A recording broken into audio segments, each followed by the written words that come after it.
Sud Radio, les clés d'une vie, Jacques Pessis. Les clés d'une vie, celle de mon invité. Votre mère, Françoise Sagan, est une légende qui a vécu à toute vitesse. Le photographe que vous êtes a décidé de prendre son temps pour faire disparaître certains clichés et assurer la postérité de ses romans, mais aussi de son théâtre. Bonjour, Denis Vestoff. Bonjour. Alors, c'est vrai que vous êtes le fils de Françoise Sagan. Vous venez de publier Sagan Théâtre, un énorme livre qui réunit les 9 pièces de Françoise Sagan. Et puisque vous êtes là, on parlera bien sûr du théâtre, mais aussi de Françoise Sagan, parce que c'est quand même un personnage extraordinaire qu'on a tous eu le privilège de lire. Et on va évoquer sa vie et la vôtre aussi. D'ailleurs, la première date que j'ai choisie, c'est le 27 juin 62. Ça vous dit quelque chose? Absolument. C'est votre naissance. Oui. Et c'est vrai que vous êtes le fils. Mais écoutez, avant tout, écoutons sa voix. On ne dialogue pas très facilement devant une caméra. On répond facilement à des questions devant une caméra, mais dialoguer comme ça, c'est un peu difficile. La voix de Françoise Sagan, on la reconnaissait entre 10 000. C'est vrai. Alors, elle voulait un enfant, je crois. Oui. C'est-à-dire que vous êtes arrivé un petit peu... elle l'attendait, cet enfant. Racontez-moi. Elle le voulait. Dans ses interviews, elle dit... il y a eu un recueil d'interviews, une fois encore, qui a été publié par Stock, qui est un recueil de toutes les interviews qu'elle a faites depuis 1954, depuis Bonjour Tristesse, où elle dit effectivement à un moment donné qu'elle rêvait d'un enfant. Elle avait cette image d'être sur une plage avec un petit garçon et un homme à côté d'elle. Alors, vous êtes né, et je crois que votre père, le jour de votre naissance, a cassé sa voiture. Oui, mon père était tellement fou de joie d'apprendre ma naissance qu'il je crois qu'il y a eu un accident aux Invalides avec une coccinelle, je crois. Oui, c'est ça. Et donc, et votre père, je crois, ça a été, il est américain, et il a été l'un des plus jeunes officiers de l'armée américaine. Racontez-moi. Oui, parce qu'il a eu, une enfance assez difficile. Il a eu des rapports très difficiles avec son père. Et pour fuir sa famille, il s'est engagé dans l'armée américaine à 16 ans, en falsifiant ses papiers d'identité. Oui, il fallait être pageur. Ce qui fait qu'il a été promu assez rapidement, parce que c'est un garçon assez brillant. Et une fois arrivé à 18 ans, donc, il était déjà officier. Voilà. Et ensuite, il est parti du Vietnam juste avant la guerre. Il a échappé à ça. Il est parti à l'époque, c'était l'Indochine. Il a quitté l'Indochine en 54, juste après Dien Bien Phu. Parce que s'il avait été attrapé par les soldats communistes, comme il était américain, ça aurait créé un incident diplomatique. Oui, et vous ne seriez peut-être pas là aujourd'hui. Je ne serais peut-être pas là aujourd'hui, non. Alors, il se trouve que son tournant, parlons un peu de lui, c'est à Mexico, le jour où il découvre une troupe de Holiday on Ice, Denis Vestoff. Oui. Alors, mon père s'était lancé dans des études d'histoire de l'art. Et puis, il est parti pour le Mexique, pour s'inscrire à l'Université de Mexico. Et puis, voilà que quelques semaines après son arrivée au Mexique, il sort un soir dans un bar à Mexico et il tombe sur la troupe de Holiday on Ice qui était là pour faire son numéro à Mexico. Il commence à bavarder avec eux et puis il s'entiche je pense qu'il s'entiche de la troupe et décide de quitter ses études d'histoire de l'art et de devenir danseur de Holiday on Ice. Voilà. Et parce que mon père est né dans une région où il y avait beaucoup de neige et beaucoup de glace. Enfin, il y a toujours en hiver. C'est le Minnesota, c'est le nord des États-Unis. Il y a beaucoup de lacs. Et en hiver, tous les enfants font du patin à glace sur les lacs. Et mon père était extrêmement doué en patin à glace. Et c'est comme ça, je pense, qu'il a pu intégrer la troupe.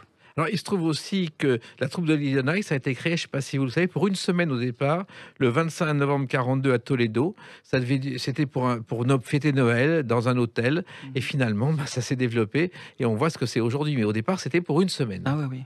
Alors, il aimait aussi la langue française et je crois que s'il est venu en France, c'est aussi par amour de Paris et de la langue française, Denis Vestoff. En fait, il est venu à Paris un petit peu par hasard. Il est venu à Paris parce que il avait une bande de 3 amis qui étaient comme lui passionnés de voyage. Et les 4 garçons voyageaient beaucoup à droite à gauche, en Amérique surtout. Et puis un jour, il y en a un qui a dit pourquoi on n'irait pas faire un tour en Europe. Et ils sont montés sur un bateau à New York. Ils sont arrivés au Havre. Et les 3 garçons sont repartis une semaine après. Et mon père n'a jamais voulu repartir. Il est tombé amoureux de la France. Et il est resté en France. Et après, il est tombé amoureux de votre mère, Françoise Sagan. Je crois qu'ils se sont rencontrés en Normandie. Ça, je ne sais pas. Je crois qu'ils se sont rencontrés à Paris, mais par un ami commun. Enfin, mon père avait rencontré un garçon qui s'appelait à l'époque putain, j'ai un trou de mémoire. Enfin bref, ma mère connaissait Paola et mon père connaissait Charles. Oui. Charles et Paola se sont mariés et ils ont présenté respectivement. Paola a présenté ma mère à mon père et Charles a présenté mon père à ma mère. Voilà, et C'est comme ça qu'ils se sont connus. Voilà. Et justement, le mariage a eu lieu en janvier 62 à Berneville quand elle a appris que vous alliez naître, je crois. Oui, en fait, elle était déjà enceinte Oui. à 6 mois, je crois, lorsqu'elle a épousé mon père. Hein. Oui, elle l'a épousé parce que justement cet enfant arrivait. Oui, et que surtout pour sa famille, enfin pour sa mère, c'était mieux de se marier quand on était enceinte. D'être une fille mère à l'époque, c'était pas terrible. C'était pas terrible. Alors le mariage a eu lieu à Barneville. Alors il y a une course cycliste qui s'appelle la Gainsbar là-bas parce que Serge Gainsbourg a donné un jour une grosse somme au club cycliste organisateur de la ville et il a cet hommage chaque année avec cette course. Je ne savais pas. Donc le couple de Françoise Sagan et donc de votre père est assez particulier parce qu'ils ont vécu ensemble, ils ont divorcé et ils sont restés amants. Oui. Alors ils ont divorcé très vite. Ma mère prétendait qu'elle ne supportait pas avoir une alliance au doigt. Oui. Elle ne supportait pas se sentir attachée.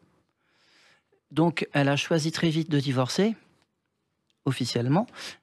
Mais officieusement, elle a vécu avec mon père pendant 10 ans après son divorce. C'est extraordinaire. Ils ont vécu ensemble 10 ans. Mais ils s'adoraient. Enfin, ils avaient une passion l'un pour l'autre. Oui. Une vraie passion. Ils s'adoraient. Et voilà, ils ont quand même vécu 10 ans. Et moi, j'ai vécu avec mon père et ma mère pendant toute cette période. Oui, et un couple qui s'entendait bien, qui sortait le soir, c'était les nuits dans les discothèques. Voilà, c'était vraiment les parfaits compères. Et c'est vrai qu'en même temps, votre père ne travaillait pas beaucoup et ça a énervé Françoise Sagan. Je crois que ça a fini par énerver un peu ma mère, oui. Parce que mon père était résolument opposé au fait de travailler. Ah bon? Ah oui, totalement. Ça n'intéressait pas. Ça n'intéressait pas du tout. Mais l'argent n'intéressait pas. Mon père, c'était vraiment quelqu'un d'à part. Il était absolument décalé. Ouais.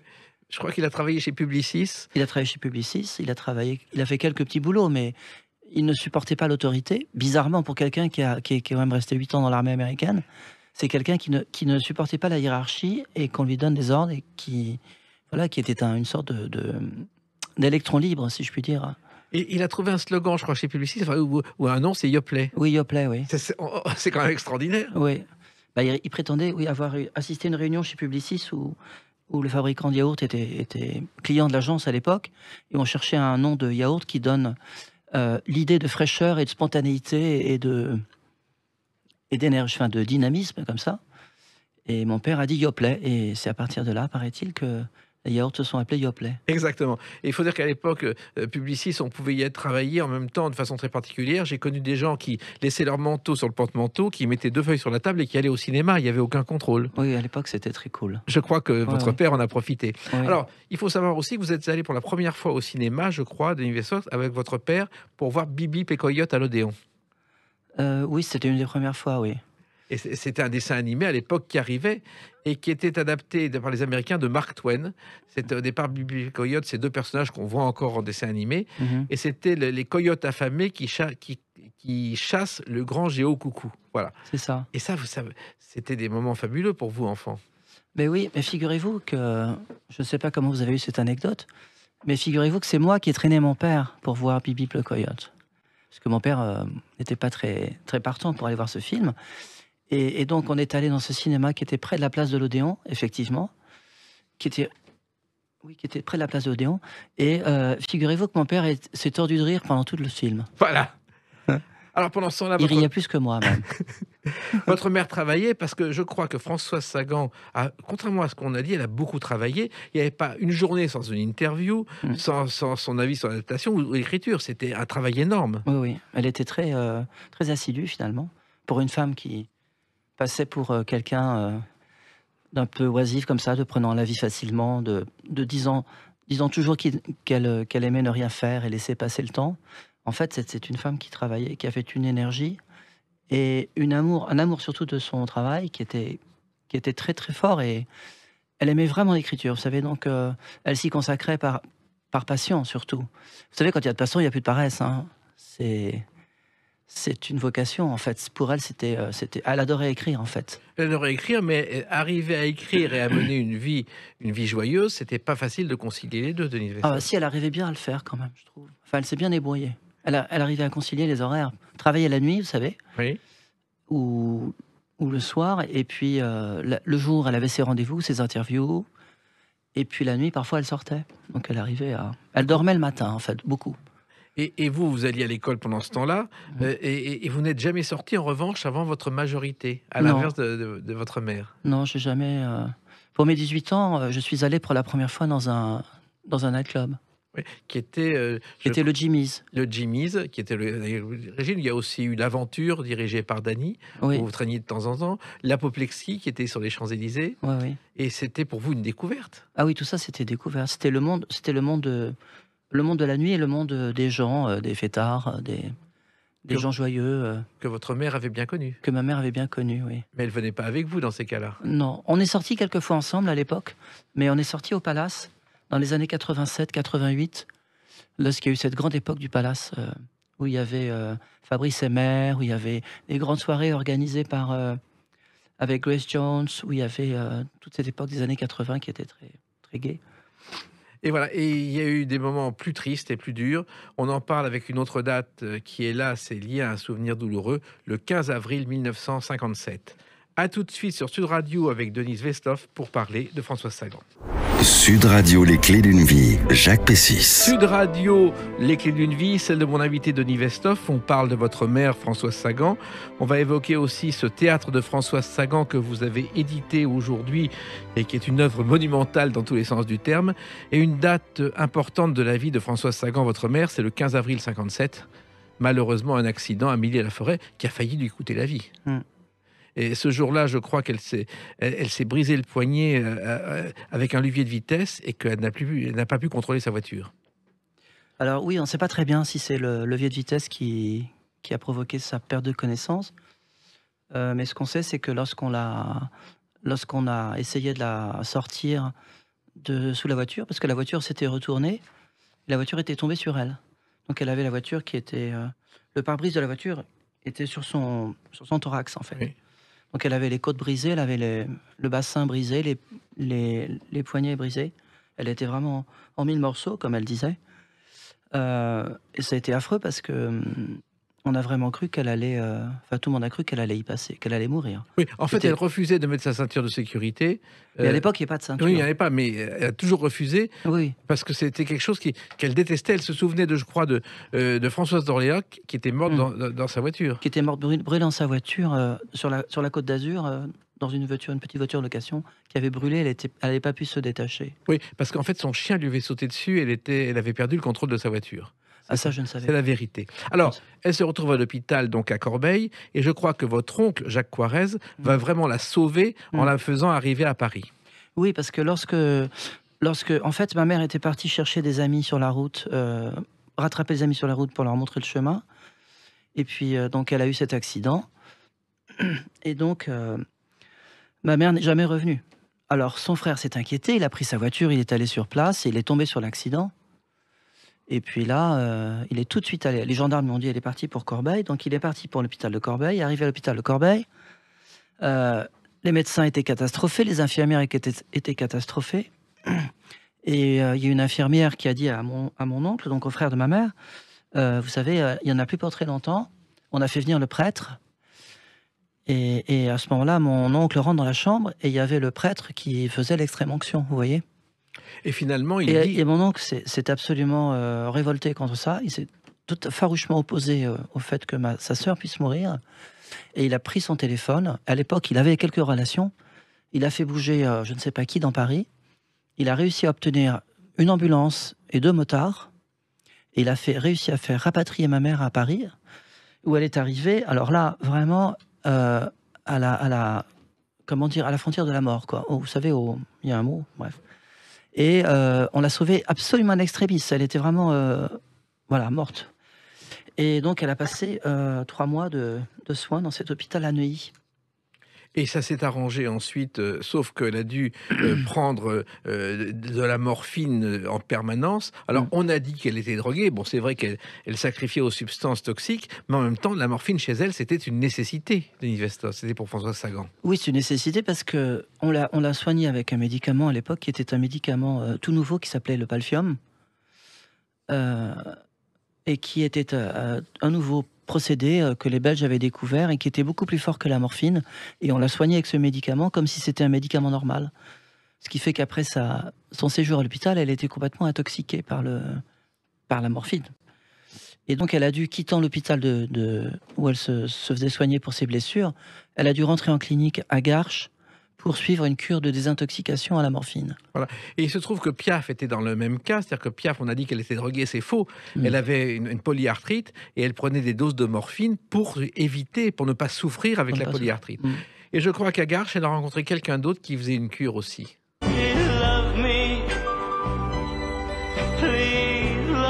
Je crois qu'elle s'est retrouvée dans une clinique avec Michel Polnareff et que c'était pas à Garches, c'était autrement. Mais elle a quand même passé des nuits au piano avec Polnareff. Oui, elle a passé des nuits au piano avec Polnareff et elle a beaucoup rigolé. Ils ont beaucoup rigolé tous les deux, paraît-il. Ils ont beaucoup amusé. Alors, effectivement, cet accident, ça a gâché une ascension totale et surtout une vie heureuse, parce qu'elle menait une vie heureuse, Françoise Sagan. Ça a surtout brisé la croyance qu'elle avait, qui était légitime à l'époque, puisqu'elle avait tout ce qu'elle faisait réussissait. Elle avait la gloire, le succès, l'argent, le talent. Elle avait une reconnaissance inouïe dans le monde entier. Elle était mondialement connue. Ça a brisé d'un coup, en fait, l'idée qu'elle était invincible. Elle se croyait un petit peu, vous savez, elle se croyait pas invincible, mais elle se croyait presque, oui, invincible.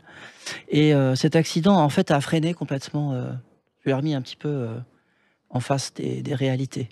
Alors, il faut savoir que Françoise Sagan, depuis toujours, la littérature, c'était sa vie. Elle lisait tout quand elle était adolescente. Ça n'a pas toujours été facile pour elle. Elle a connu la guerre, mais elle lisait. Elle a lu tout le temps. Elle a passé, depuis l'âge de 12 ans, jusqu'à la fin de sa vie. Moi, j'ai toujours vu ma mère lisant. D'ailleurs, je crois que la nuit, elle allait au drugstore acheter des livres. Elle allait au drugstore acheter des livres. Alors, elle allait au magasin dans les Champs-Élysées qui s'appelait... il y avait une librairie aux Champs-Élysées aussi qui était ouverte toute la nuit.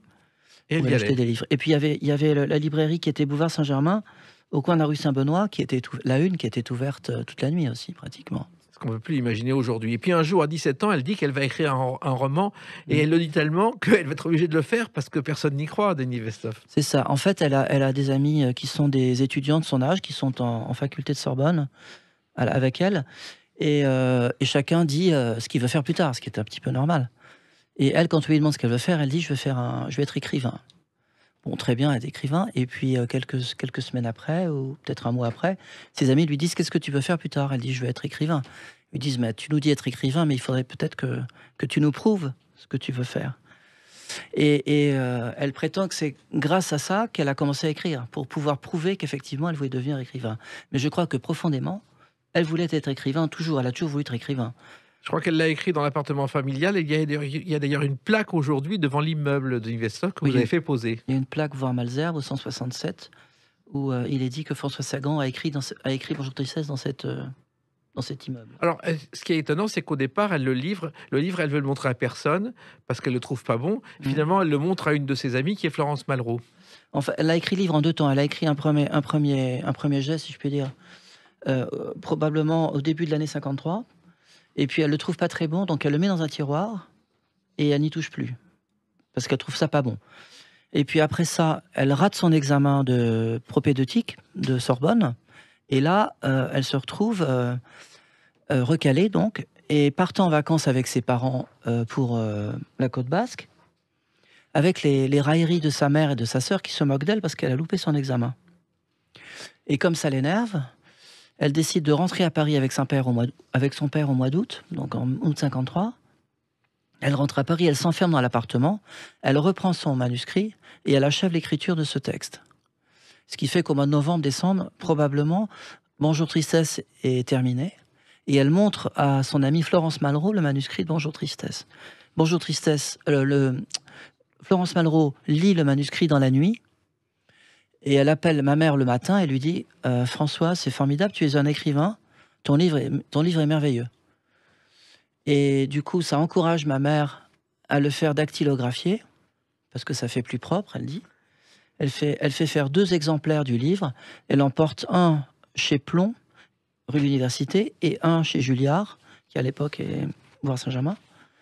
Et Julliard sera le plus rapide à lire le manuscrit Et ce sera Julliard qui publiera Bonjour Tristesse. Et il l'appelle parce qu'elle s'appelle Françoise Coirez. Elle est en train de lire, je crois, Proust. Et Non. C'est ce qu'on raconte, en tout Oui, cas. c'est ce qu'on raconte. Comment est venu, pourquoi Sagan? Parce que c'est un personnage de Proust au départ. Oui. Non, mais en fait, ce qui se passe, c'est que l'éditeur René Julliard est tellement surpris de tomber sur un manuscrit pareil, d'une telle qualité, parce qu'il faut dire que pour une jeune fille de 17 ans, c'est assez éblouissant de lire un texte pareil. Il fait appeler ma mère le lendemain matin, qui dort. En fait, elle dort, parce qu'elle a fait la fête. La gouvernante dit à la secrétaire, Madame Sagan, Madame Coirez dort, je ne peux pas la réveiller. Donc il envoie un télégramme. Ma mère reçoit le télégramme au moment du déjeuner, disant René Julliard vous attend. Donc elle court Benjamin.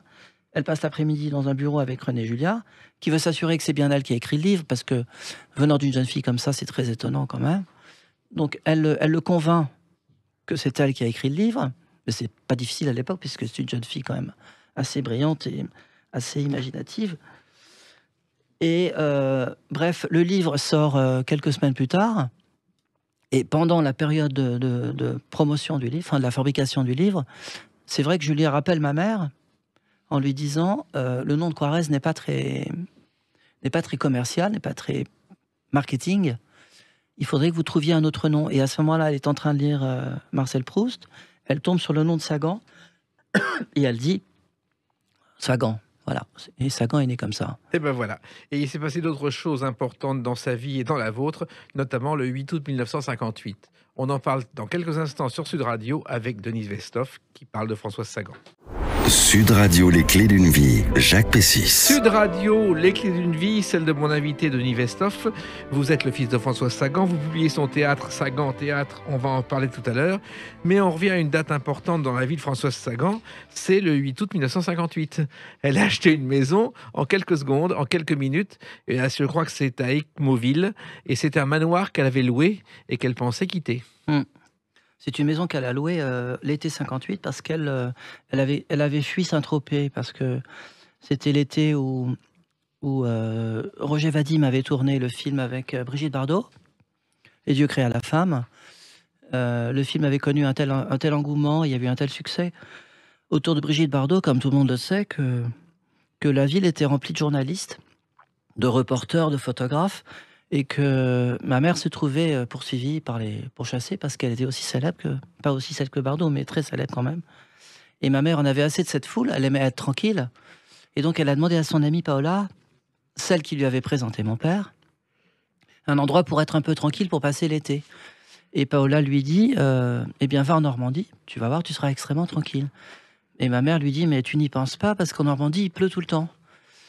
Et Paola lui dit, mais non, pas du tout, c'est une légende, il ne pleut pas tout le temps en Normandie, je te conseille d'y aller. Donc finalement, ma mère loue cette maison à côté d'Honfleur. Et c'est vrai que cet été-là, il n'y a pas eu un nuage. Il a fait un temps sublime. Et puis un soir, le 7 août, elle va au casino. Et puis elle va au casino en fait tous les jours. Elle découvre que la mer est finalement très loin, parce que 12 km. Mais vous savez, les maris sont très longues en Normandie, oui. Donc il faut faire des kilomètres sur la plage pour avoir les pieds dans l'eau. Et elle trouve que finalement le casino est beaucoup plus facile d'accès que la plage. Oui. Et donc elle va jouer tous les soirs avec Bernard Franck et son ami Jacques Chasseau. Et puis le dernier jour, le jour où doit leur rendre la maison, elle va au casino. Et puis elle joue toute la nuit. Et puis vers 3-4 heures du matin, elle se dit qu'il faut quand même rentrer. Mais elle joue quand même une dernière fois. Et elle joue le 8 à la roulette. Et elle joue les numéros pleins surtout. Et le 8 sort. Donc elle reprend ses gains. Et puis elle remet ce qu'elle avait gagné sur le 8. Et le 8 ressort. Et le 8 est sorti 4 fois de suite, comme ça. Incroyable. Ouais. Alors, en laissant porter ses gains à chaque fois. Donc, elle a gagné en quelques minutes 80 000 francs de l'époque. Ça fait 200 000 euros d'aujourd'hui. À peu près, je pense. Je sais pas. Je n'ai pas fait des conversions, mais je pense que c'est à peu près ça. Donc, elle est très contente. Elle prend l'argent. Et puis, elle rentre chez elle. Et elle arrive devant la maison. Et là, son propriétaire l'attend devant la porte. Parce qu'il faut faire l'inventaire. Il faut compter les cuillères. Il faut faire la liste des objets, etc., etc. Mais elle est fatiguée, elle n'a qu'une envie, c'est d'aller dormir. Et le propriétaire de la maison, la voyant comme ça, un peu éreintée, lui dit, mais ça ne vous intéresse pas de l'acheter par hasard? Et ma mère dit, si. Et elle dit, combien vous en demandez? Et dit 80 000 francs. Donc elle sort les 80 000 francs de son sac et elle les donne au propriétaire. Et elle est devenue propriétaire de la maison comme ça. La tête du propriétaire, Voilà, le j'imagine. propriétaire, ouais. C'était pas Et donc, habituel. c'était le 8 août. Oui. Il était 8 h du matin. Elle avait gagné 80 000 francs en jouant sur le 8. Et il y avait 8 hectares autour de la maison. Voilà, c'était logique. Et depuis ce jour-là, le 8 a toujours été son chiffre fétiche. Elle allait beaucoup à Deauville. D'ailleurs, il y a une promenade Françoise Sagan aujourd'hui à Deauville. Oui. D'ailleurs, Deauville a été créé par le duc de Morny, beau-frère de Napoléon III, qui un jour aperçoit un marais très loin. Et il dit, je vais en faire une station balnéaire. Et c'est devenu ce que l'on sait aujourd'hui. Alors, elle va vivre là-bas beaucoup. Et dans les 8 hectares, il y a une allée dédiée à Marie-Belle, grande comédienne, qui a notamment fait rencontrer Romy Schneider et Alain Delon au théâtre dans Dommage qu'elle soit une paix. Et il y a une allée Marie-Belle, parce que Marie-Belle, en plus, a joué des pièces de Françoise Sagan. Oui, elle a surtout dirigé le théâtre de l'Atelier où les pièces de ma mère étaient jouées. Voilà. Mais Marie-Belle avait pour habitude de venir passer l'été chez ma mère. Elle venait souvent au mois d'août.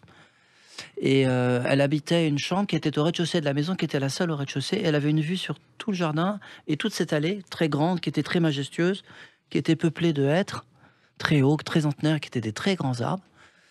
Et Marie-Belle disait toujours, j'adore cette allée. Elle était absolument fascinée par cette allée. Et ma mère avait fait poser des plaques, comme des grandes plaques de rue, vous savez, sur les hêtres. Et elle avait mis Allée Marie. C'est très joli. Et Allée Marie est restée. Et Marie était ravie quand elle est venue, évidemment, de voir ces plaques. C'est exactement ce qu'a fait Albert Uderzo avec René Goscinny. René Goscinny détestait la campagne et quand il allait chez Uderzo, il y avait dans le jardin un passage clouté avec un lampadaire pour qu'il se sente comme à Paris. Et Goscinny disait la prochaine fois, mais une prostituée, ça fera plus vrai. C'était l'humour de ces gens-là. Alors, il se trouve que la nuit, eh bien, votre Françoise Sagan travaillait et écoutait de la musique et il y avait une chanteuse qui était chère à son cœur. Pastoral scene of the gallant South. Billie Holiday, qui avait une particularité, elle ne savait pas lire une partition, elle entendait une chanson une fois, elle la reprenait, elle la chantait. Et c'est vrai que votre mère adorait Billie Holiday. Oui, oui. Elle l'a connue même. Elle l'a connue, oui.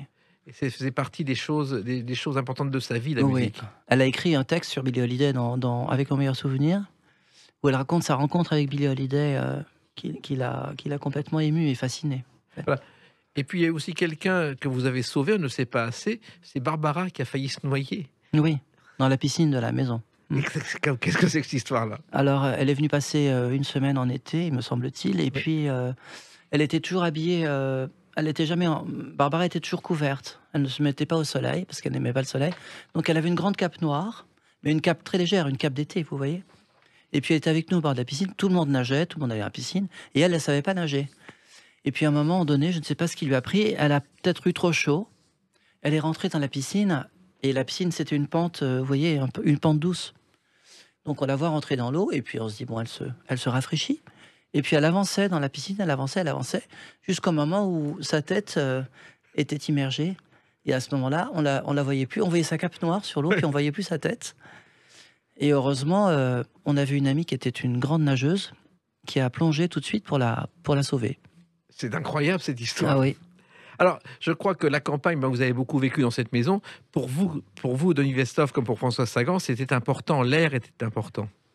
L'air, oui, absolument, oui. L'air de la campagne. Oui. Oui, bien sûr, oui. Mais moi, je suis resté très attaché à la campagne. D'ailleurs, j'y vis aujourd'hui. Et si j'aime la campagne, c'est aussi parce que l'odeur c'est cette campagne qui a cette odeur si particulière, qui me rappelle tellement de choses et que j'aime. Cette odeur de terre et de bruyère, de feuilles mortes, Et il y a toujours eu des chiens et des chevaux chez vous. Il y a toujours eu des chiens, des chevaux et des chats aussi. Ouais. Il y a même une chèvre. Ah bon? Oui, elle a une chèvre qui s'appelait Carmen, qui était une chèvre qu'elle avait achetée à un monsieur qui avait un cirque rue du Bac, parce qu'à l'époque, il y avait des saltimbanques dans les rues à Paris. Je parle de ça il y a très longtemps. Elle avait acheté une pauvre petite chèvre à un monsieur qui faisait un cirque dans Paris. Et elle avait ramené la chèvre dans l'appartement à Paris, avant de l'emmener à la campagne. Et c'est comme ça que Bardot a arrêté le cinéma. Elle voit un jour une chèvre et la propriétaire, la fermière, dit on va la manger. Elle prend la chèvre, elle l'emmène sur le tournage de son film. Et après, elle a dit j'arrête le cinéma, je vais m'occuper des animaux. C'est comme ça que c'est né à cause ou grâce à une chèvre. Ah, je ne savais pas. Sur le tournage de Colino Trousse-Chemise, exactement. Alors, il y a une photo aussi, je reprends dans cette maison, où vous êtes dans le salon avec un cheval de Westhoff. Qu'est-ce que c'est que cette histoire-là? Moi, j'étais trop petit parce que je me souviens pas de ça. mais je devais avoir 1 an et demi ou 2 ans Voilà. peut-être. Hein. Mais il y avait un cheval Ouais. dans le salon quand même. Il y avait un cheval il y avait toujours un cheval et un âne dans la maison Oui. qui ne se quittaient pas. Parce que vous savez, les ânes, il faut jamais les laisser seuls parce qu'ils deviennent dépressifs quand ils sont seuls. Donc il y avait toujours un cheval pour accompagner l'âne. Et quand le cheval mourait, on rachetait le cheval. Et quand l'âne mourait, on rachetait un âne. Pour qu'il y ait toujours un couple, en fait. Voilà. Et ils étaient tellement intimes de la maison que ma mère parfois le laissait rentrer dans la maison. Parce qu'on avait des très grandes portes. Et le cheval pouvait passer dans la maison. C'est une vie qu'on n'imagine pas. Alors, il y avait aussi le cercle des intimes, c'est-à-dire, il y avait Frédéric Botton, il y avait Massimo Gargia et Chazot. Chazot, qu'on a un peu oublié aujourd'hui, alors qu'il a été un génie de l'improvisation et de la danse, et qui est devenu votre parrain, parce que je crois que c'était le meilleur ami de Françoise Sagan. Oui, c'est un des meilleurs amis, un des plus proches amis, et un des hommes les plus charmants et les plus gentils et les plus drôles que Paris ait connu à cette époque. C'était vraiment un homme incroyablement drôle. Ah oui. Spirituel, fin et plein d'humour et plein d'idées. D'ailleurs, il a écrit des livres qui sont aujourd'hui un peu oubliés, mais il y a beaucoup d'anecdotes très drôles. Oui, mais il fait partie de l'esprit de Paris de cette époque-là qu'on a oublié. Mais quand on voit ces textes de Marie Chantal, certains n'ont pas pris une ride. Oui. D'ailleurs, un jour, il a annoncé qu'il voulait épouser Françoise Sagan. Et ils ont dit, on est tellement bien ensemble qu'on va se marier. Oui, il y a eu un projet de mariage entre deux. Un jour, ma mère et Jacques Chasseau vont au déjeuner chez Lippe ensemble. Et Françoise et Chasseau parlent de mariage. Et puis ils se disent pourquoi pas se marier après tout. On se connaît tellement bien, on est tellement intimes, on s'aime tellement. Et puis ma mère dit je vais quand même réfléchir 1 semaine ou 2 avant de prendre ma décision. Et puis 2 semaines après, ils se retrouvent chez Lippe. Et puis, Chazot dit à ma mère, est-ce que tu as réfléchi à cette proposition que je t'ai faite? Cette proposition que nous avons fait ensemble de nous marier. Et ma mère dit, ben non, finalement, je crois que je vais pas le faire. Et Chazot dit pourquoi? Et ma mère dit parce que il y a 2 semaines, j'étais un petit peu déprimée. Voilà, exactement. Et ça s'est arrangé. Alors moi, je me souviens... Mais ils se sont jamais quittés. Mais bien sûr. Et moi, je me souviens d'une interview d'elle, parce qu'elle était un peu malade. Elle m'avait reçu pour un long entretien, comme dans Les Clés d'une vie, dans l'hôtel particulier de la rue d'Alésia. Elle était au fond de son lit, et je l'interviewais au bord du lit. C'est une chose qu'elle affectionnait. Tout était possible pour Françoise Sagan. Oui. Mais elle était d'une très grande liberté, et puis d'une grande ouverture, en fait. Et tout était possible avec elle. Et à propos d'ouverture, je me souviens aussi de l'appartement du Cherche-Midi qu'elle a habité ensuite. Et comme elle perdait tout le temps les clés, c'était au rez-de-chaussée, elle rentrait par la fenêtre. Oui, c'est ça. Il y avait un petit jardin qui permettait de passer par derrière, franchir un petit grillage et rentrer dans la maison. Voilà. Il se trouve que cet appartement du Cherche-Midi, c'était un peu le début de l'échéance. Elle avait une amie, Peggy Roche, qui ne l'a pas quittée, mais qui a fait une erreur, c'est-à-dire qu'au départ, Françoise Sagan avait confié sa fortune, enfin son argent, à Gérard Rothschild, et elle lui a fait rendre son carnet de chèques. Et ça a été peut-être quelque chose qu'elle n'aurait pas dû faire, car François Sagan ne savait pas gérer l'argent. C'est-à-dire que ma mère faisait beaucoup de choses un peu inconsidérées avec l'argent jusqu'aux années 60, mais à tel point que, parce qu'elle gagnait beaucoup d'argent, elle dépensait absolument tout son argent. Et à un moment donné, ses amis lui ont dit, écoute Françoise, il faut que tu arrêtes tes dépenses, parce que c'est vraiment trop inconsidéré. Et donc, ils lui ont mis dans les pattes, si je puis dire, une personne qui s'occupait de la banque Rothschild, qui était une femme absolument charmante et très attentive, qui aimait beaucoup ma mère, qui a pris en main les affaires, donc qui a pris son carnet de chèques. Donc elle s'est vu retirer son carnet de chèques, mais elle avait de l'argent de poche. La banque lui envoyait de l'argent toutes les semaines, de l'argent liquide pour qu'elle puisse faire face aux dépenses. Mais cette personne s'occupait quand même des dépenses de la maison, des courses, des salaires, etc. Et puis à un moment donné, c'est vrai que ma mère s'est disputée. Enfin, c'est moins bien entendu avec cette femme qui gérait son argent. Et du jour où ma mère a récupéré son chéquier, ça a été la catastrophe. Voilà, effectivement, parce qu'elle était capable de... Ah oui, elle était incapable de faire, mais même pas une déclaration d'impôt. Elle a jamais fait une déclaration d'impôt. Elle ne savait pas ce que c'était. Non, elle ne savait pas ce que c'était. Tous ces ennuis ensuite qui ne sont pas... Ah oui, tout ça c'était accumulé, c'était catastrophique. Voilà. Et vous avez dû gérer tout ça ensuite. Oui. Mais ça, oui. Les dettes, les conséquences, j'ai dû gérer les conséquences. Les conséquences des dettes. En même temps, ce qui est étonnant, c'est que ces voitures, on en a eu beaucoup, même usagées, ces voitures se sont vendues aux enchères très chères. C'est dire l'image de Françoise Sagan est intacte. Elle a beaucoup regretté d'avoir vendu certaines de ses voitures d'ailleurs. Oui. Parce que ça leur est sorti de bien des ennuis. Voilà. Et puis elle a fait quand même d'autres choses, on en parle à travers une autre date, le 21 mai 2021. A tout de suite sur Sud Radio avec Denis Vestov pour parler de Françoise Sagan. Sud Radio, les clés d'une vie, Jacques Pessis. Sud Radio, les clés d'une vie, celle de mon invité Denis Vestov. Vous êtes le fils de Françoise Sagan. Et puis, vous venez de publier un livre monumental, Sagan Théâtre, aux éditions d'Acre. Et effectivement, ce qu'on n'avait jamais fait, les 9 pièces de théâtre de Françoise Sagan sont réunies dans ce livre qui fait plus de 800 pages. Oui. Et c'est quelque chose auquel vous teniez. C'est quelque chose que je tenais, oui, parce que c'est la première fois en 15 ans que sont réunies toutes les pièces dans un seul volume. Et moi, je tenais, si vous voulez, je suis comme un berger, je tenais à rassembler tous les éléments du troupeau. Et c'est vrai que les pièces étaient disséminées jusqu'à présent, et que je suis enfin réussi à récupérer les droits. Il y avait une partie des droits qui était chez Flammarion, une autre partie qui était chez Julliard. Julliard n'exploitait pas les droits, donc j'ai choisi de tout rassembler dans un volume que j'ai enfin fait publier chez D'Acre, qui est un très joli livre d'ailleurs, que je trouve esthétiquement, bien qu'il soit très épais, il est très réussi esthétiquement, je trouve. Et il y a la totalité des pièces de théâtre, depuis Château en Suède jusqu'à l'excès contraire. Voilà, 25 ans de théâtre. Justement, ce qu'on ne sait pas, c'est que beaucoup de gens ont oublié, parce qu'on ne joue pas Françoise Sagan aujourd'hui, qu'il y a la romancière, mais qu'elle a aussi écrit des pièces de théâtre, ce qui était un bonheur pour elle. Oui, elle adorait le théâtre, une passion pour le théâtre. Elle a rencontré le théâtre juste après son accident de voiture en 59, parce qu'elle était dans une grande maison un peu isolée. Et puis, elle était avec des amis un peu déprimés dans la maison, qui avaient des chagrins d'amour, qui avaient des problèmes existentiels. Et puis elle a dit, tiens, je vais écrire un acte de théâtre pour les faire rire, pour les distraire, pour faire rire mes amis. Et elle a commencé l'écriture de cette pièce. Et puis ça les a fait beaucoup rire. Alors ça l'a encouragée. Et puis elle a continué à écrire cette pièce. Et puis finalement, elle s'en est pas occupée. Et puis 2 ans après, il y a un monsieur qui dirigeait une revue de théâtre dans Paris, qui s'appelait La Revue des Saisons, qui demande à ma mère, est-ce que vous avez un texte à nous donner, un inédit ou un texte comme ça qu'on puisse publier? Ma mère n'ayant rien sous la main, elle leur donne ce texte. Et puis, le texte est publié dans la Revue des Saisons. Et puis, un jour, il y a un monsieur qui s'appelle André Barça, qui dirigeait à l'époque le théâtre de l'Atelier, qui lit cet article, qui tombe sur cet article dans la presse, qui lit ce début de pièce de théâtre, et qui trouve ça formidable. Donc, il appelle ma mère et lui dit votre début de pièce de théâtre est formidable. Il n'y a qu'un début, il en manque 100 pages, mais je pense que ça vaudrait le coup d'essayer. Et donc, il a incité ma mère à achever l'écriture de cette pièce de théâtre. Ils l'ont écrite ensemble, d'ailleurs, parce qu'André Barsac était un professionnel du théâtre. Il connaît toutes les astuces et les façons d'écrire le théâtre. Et donc, sa première pièce de théâtre est née comme ça. Château en Suède est né de l'écriture de... Voilà. Et Château en Suède a été joué donc à l'Atelier. C'est une pièce sur la liberté, son thème favori. Mais je crois que petit à petit, Françoise Sagan a découvert le bonheur d'écrire pour le théâtre, Denis Vestov. Oui, parce que la technique d'écriture théâtrale l'a beaucoup séduite, parce que en fait, au théâtre, on est dans un cadre. C'était un théâtre classique, donc il y a des unités de temps, unités de lieu, unités d'espace. On est tenu par certaines règles. Et une fois qu'on est dans ce cadre, en fait, on est sur des rails. Et donc, il y a plus de facilité d'écrire pour une pièce de théâtre, parce que d'abord, on est tenu de tenir le public en éveil, on est tenu d'ajouter des événements, des péripéties, de faire entrer des personnages, d'en faire sortir, de créer de l'actualité, d'une sorte d'événement permanent pour que les gens soient éveillés, pour que les gens rient.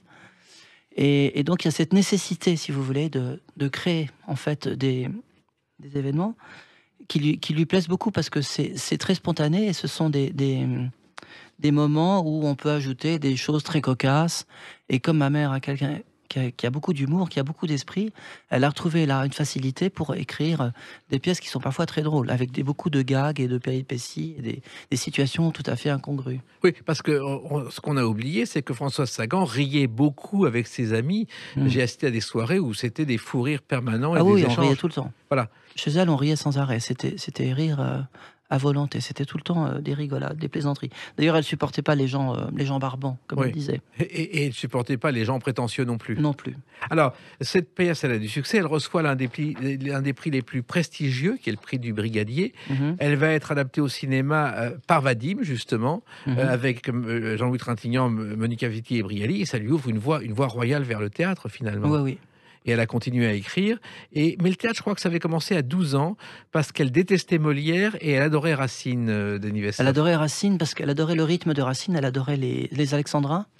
Elle aimait la tragédie, et puis elle aimait la qualité. Racine, c'est sublime, c'est très beau. C'est un texte qui se lit très facilement. Ce sont les alexandrins, donc ça lui plaît énormément. Et en fait, elle va s'inspirer. Elle dit qu'elle s'est inspirée de Racine pour écrire ses phrases, parce que lorsqu'on lit un texte de Racine, on n'est jamais essoufflé. Et donc, lorsqu'elle lit les textes de ses romans, elle lit à voix haute ses phrases et elle vérifie à la fin de la phrase si elle est essoufflée ou pas. Si elle est essoufflée, c'est qu'il y a quelque chose qui ne va pas. C'est qu'il manque des virgules ou c'est qu'il manque des choses. C'est extraordinaire, cette façon de travailler à laquelle personne ne pense aujourd'hui.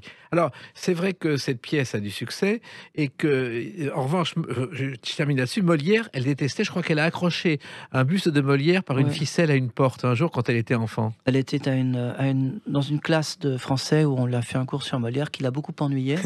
Et elle était tellement contrariée par cette leçon de Molière qu'elle a pendu le buste de Molière à une porte.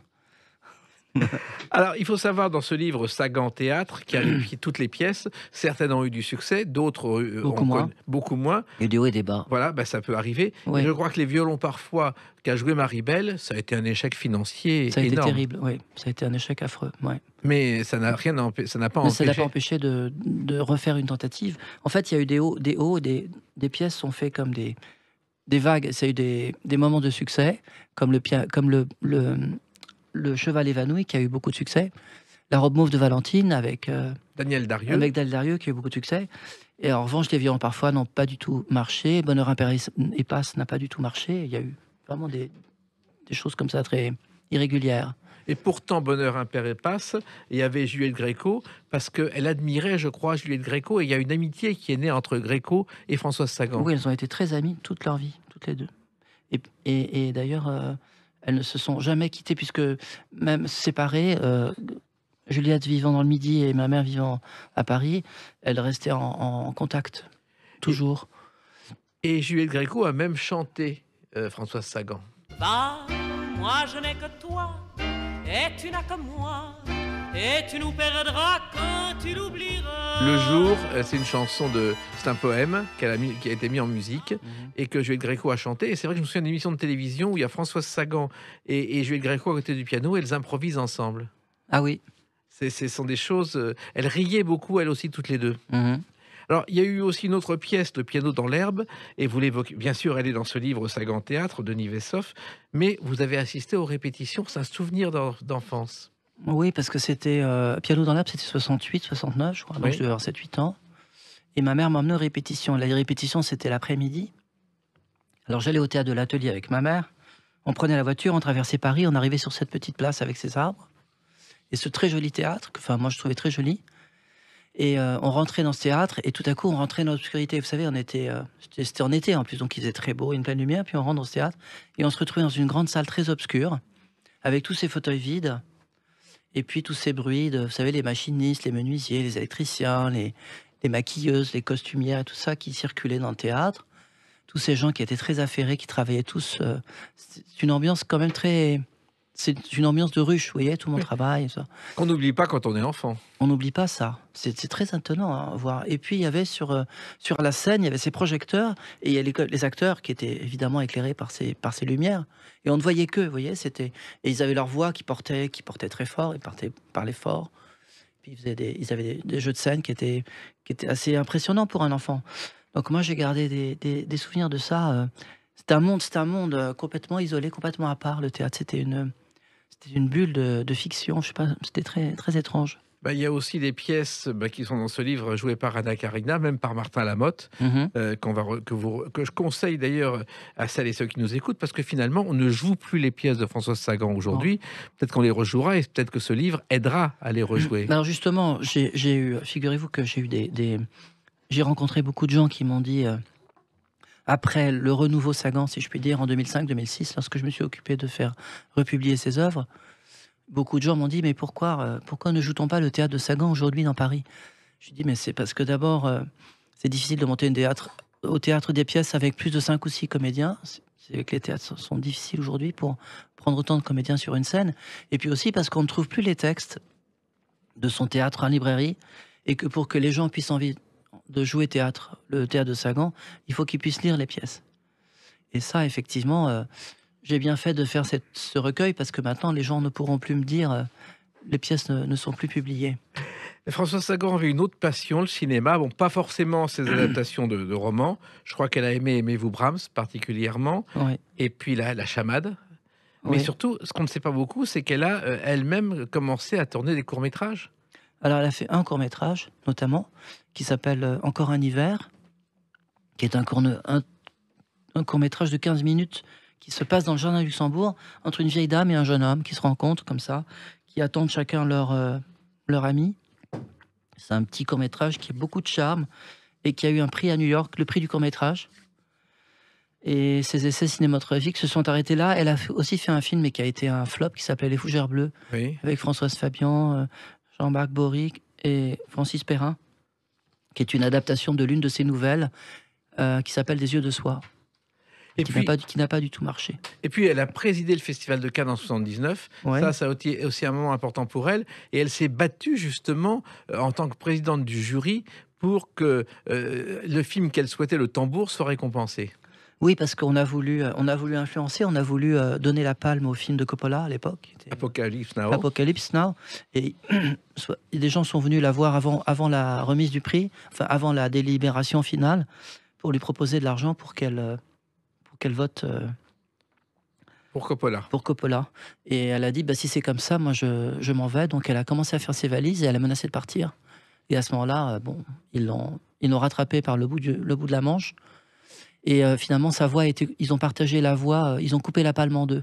Voilà. Le film de Schlandorf a eu la demi-voix et le film de Coppola a eu la voix. Et c'est comme ça que c'est arrangé. Et moi, je me souviens, j'assistais à ce festival en permanence, j'étais journaliste, et je me souviens d'un après-midi où je me suis retrouvé dans la salle à côté de Françoise Sagan. C'était un film sans intérêt. Elle s'est endormie sur place sur mon épaule. Ah oui.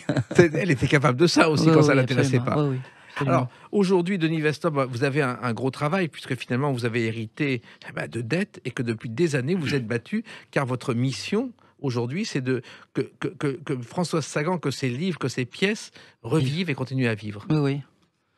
Oui, alors je me suis lancé dans cette aventure sans vraiment savoir où j'allais à l'époque.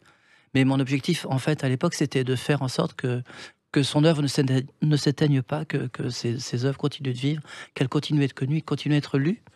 Parce que j'avais fait le pari de sa modernité, si vous voulez. Oui. Je pensais que Sagan resterait toujours un auteur intemporel, un auteur moderne, ce qui semble être le cas. Je pense que j'ai peut-être gagné mon pari aujourd'hui. C'est vrai qu'elle est toujours lue, toujours aimée, dans le monde entier d'ailleurs. Elle est lue au Japon, en Allemagne, en Italie, partout, elle est traduite. Et même en Chine, aujourd'hui, on fait des représentations de théâtre de ses pièces dans des provinces perdues de la Chine lointaine. Moi, ça me sidère qu'on puisse interpréter Bonjour Tristesse au théâtre en Chine. Vous voyez, c'est surréaliste quelque part. Oui, mais en même temps, vous êtes battu notamment contre l'administration parce qu'il y avait des tas d'impôts en retard. Ah oui, ça c'est une autre question. Ça a été un combat de plusieurs années que vous Oui, avez ça, gagné. le combat avec les impôts, ça a été très long, mais ça a été la première partie. Ça a été la partie la plus amère, si je veux dire. Mais maintenant, les choses... Enfin, d'abord, j'ai fini de payer la dette fiscale. J'ai remboursé l'État français. J'ai payé tout ce que je leur devais, Dieu soit loué. Et maintenant, j'ai la partie plus facile où je m'occupe de la gestion des droits d'auteur et de l'exploitation de ses œuvres. Donc, il y a qui est nettement plus gai, puisque c'est vrai que Sagan, c'est quelqu'un... D'abord, c'est quelqu'un, c'est vrai, qui est très aimé. Les gens l'aiment, enfin... Et puis c'est plus facile, je pense, que de s'occuper d'un auteur moins rigolo, vous voyez. Et je pense que vous avez beaucoup de travail encore sur la planche avec l'œuvre. Mais il y a plein de projets. Hein. Il y a toujours plein de projets avec elle, c'est incroyable. Les gens m'appellent et m'écrivent pour me demander si telle et telle œuvre peut être adaptée ou représentée, etc. C'est très vivant, c'est une œuvre très vivante. Et ça ne fait que commencer. Et en attendant, je conseille à celles et ceux qui nous écoutent de découvrir chez Dacre ce Sagan Théâtre pour voir la richesse des 9 pièces écrites par François Sagan. Continuez, Denis Vestop, à vous occuper ainsi. C'est votre mission et vous l'accomplissez parfaitement. Merci. Les clés d'une vie, c'est terminé pour aujourd'hui. On se retrouve bientôt. Restez fidèles à l'écoute de Sud Radio.